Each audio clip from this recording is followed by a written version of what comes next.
ഇവിടുന്ന് ബ്രേക്ക്ഫാസ്റ്റ് കഴിക്കാൻ പോയതാണ് അവർ, അരുണും മക്കളും. ഞാൻ കഴിച്ചില്ല. ദോശ, ഇഡ്ഡലി, പൂരി, ഇത് മൂന്നുമാണുള്ളത്. ഇത് മൂന്നും എനിക്ക് പറ്റത്തില്ല.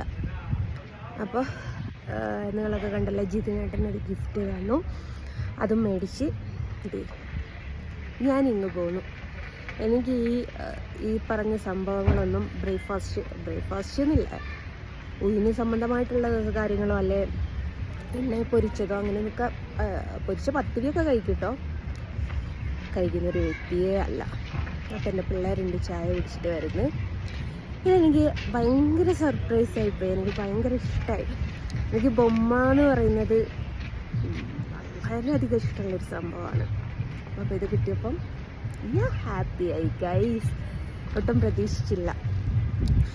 നമ്മൾ എന്ത് തരുന്നു എന്നല്ല, തരാനുള്ള മനസ്സ് കാണിക്കുന്നത്, അതന്നെ വലിയ കാര്യം. ഇതേതായാലും ഞാൻ ഒട്ടും പ്രതീക്ഷിക്കാത്തൊരു ഗിഫ്റ്റാണ്. ഇന്നലെ അരുണ് കുറേ പറഞ്ഞിട്ടുണ്ടായി നമ്മൾ ബൊമ്മ വാങ്ങിയാൽ, പക്ഷേ കുറേ വീട്ടിൽ കിടക്കുന്നുണ്ട്, കരടിയും മറ്റേതും മറിച്ചതെന്നും പറഞ്ഞിട്ടുള്ളത്. പക്ഷേ ഒരുപാട് ഇങ്ങനെ വാങ്ങിയിട്ടിട്ടും കാര്യമില്ലല്ലോ. വീട്ടിൽ നിന്ന് അറിഞ്ഞെടുക്കുക, ആ ഒരു കാണുമ്പോഴുള്ളൊരു ക്യൂരിയോസിറ്റിൻ്റെ അടുത്ത് വാങ്ങും, പിന്നെ അത് വീട്ടിലടട്ടേക്കും. അങ്ങനെ ചെയ്തിട്ടാണ്.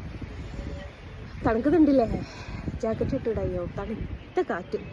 തണുപ്പൊക്കെ ഏകദേശം പോയി വെയിൽ വന്നിട്ടുണ്ട്. എന്താ അയ്യോ, ഞാൻ എന്നെ തന്നെയാണ് കാണിക്കുന്നത്. ഞാൻ ക്യാമറ തിരിച്ചാന്ന് വിചാരിച്ചു. ഏതായാലും അരുണുണ്ട് വരുന്ന്. ഞങ്ങൾ മെല്ലെ ഇവിടുന്ന് വെക്കേറ്റ് ചെയ്യട്ടെ കേട്ടോ.